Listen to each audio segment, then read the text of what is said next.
What's going on, y'all? THEBrandonBrownson here. As always, I want to apologize for any background noise. There are literally like 3 or 4 sprinklers going on right next to me. We are here to do a review of the 2004 Punisher movie. Obviously, movie's about the Punisher.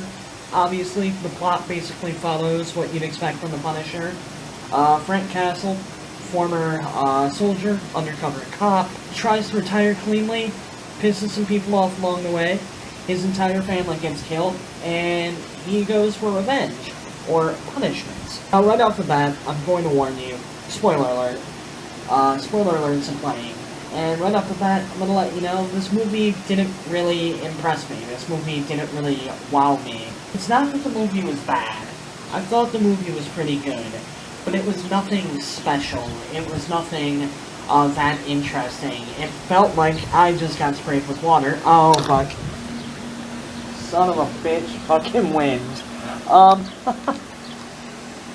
Okay. I really should have seen that coming. As I was saying before I was so rudely interrupted by that sprinkler, it just didn't feel like it was anything special. It didn't feel like it was anything different. It felt like every other Hollywood revenge movie. Wow, this got fucked up. Hang on, there we go. It felt like every other Hollywood revenge movie. I'm about to get hit with this sprinkler again. No, it's turning the other way. No, I can't tell at this point. Son of a bitch.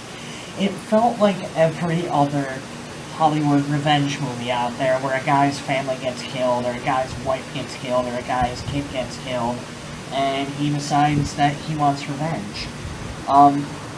It felt like every other movie like that. The only differences were you had a few actors in it that you wouldn't expect, and the main character drank a lot more.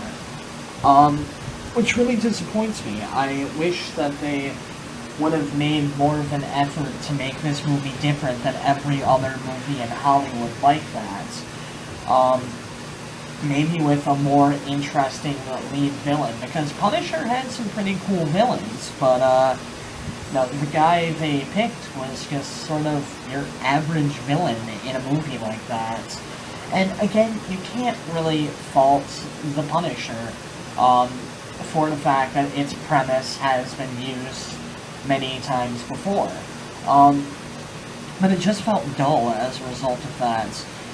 So the movie also had, like, 3 main subplots, running through it. There were 2 that I really liked, and 1 that I didn't like. I'm going to talk about the one that I didn't like first, just to get the negativity out of the way. So, when the Punisher, decided that he wanted revenge, obviously he needed a base of operations, so he wound up moving into an apartment building. And there was kind of a forced friendship with the Punisher and the 3 other tenants that lived there, and it just really didn't feel like it belonged. When I think Punisher, I don't think of him in an apartment with his friends having dinner, listening to opera. It just felt really awkward. It didn't feel like it should have been in that movie.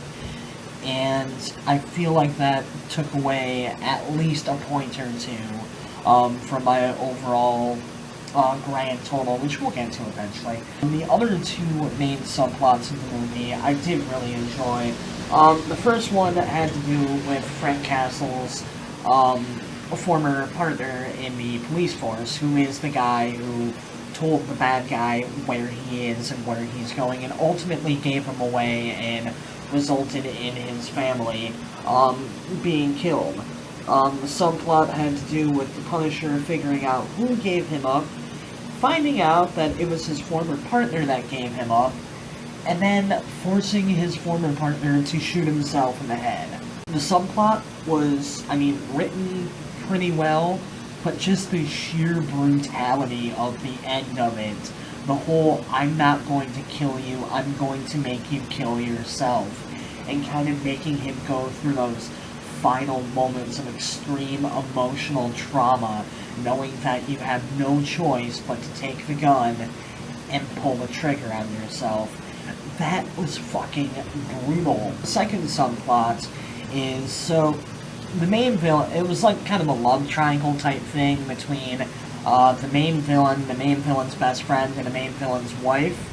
The issue is, there wasn't a love triangle. The main villain's best friend was gay, but the main villain didn't know it. Why is any of this important? Because, the Punisher made it look like the main villain's best friend and the main villain's wife were having an affair. I keep on wanting to call the main villain John Travolta, because that's who played him, but obviously that wasn't the character's name. Fuck it, I'm just gonna call him John Travolta. Yeah, the Punisher framed it to look like John Travolta's best friend and John Travolta's wife were having an affair, but John Travolta's best friend was an in-the-closet gay guy, so obviously that couldn't happen, and that resulted in just fucking, like, this all happened within, like, the last half hour of the movie. Like, it had been set up throughout the movie, but nothing really came of it until the last half hour. So John Travolta finds out, and he ends up killing his best friend and his wife, and you can see just how much psychologically it's fucking with him. And I fucking love that, and I'm pretty sure I'm about to get sprayed with water again. Oh, shit. Oh, wait. Nope, only got sprayed a little bit.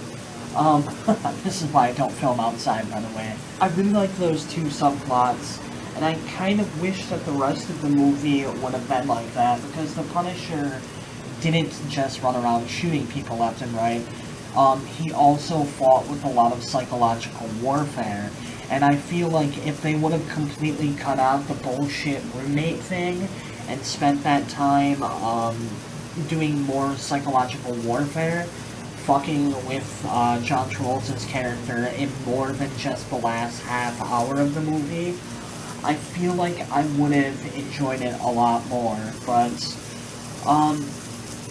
all in all, yeah, it just felt like your run-of-the-mill revenge movie, and that really kind of bummed me out. It disappointed me. But anyways, final grade type stuff. Again, it wasn't a bad movie, it was just overdone. Some of the subplots were really good, one of them really sucked. Without being too generous or being too hard on the movie, I'd give it a 6. I mean, it's nothing that I'd watch again, but it's nothing that I regret watching either. If you're a fan of comic book movies, if you're a fan of The Punisher, go out and see this movie. Wow, that sprinkler's really loud. If you're a fan of, like, revenge-type movies, this might be your shtick. Otherwise, I can't really recommend it.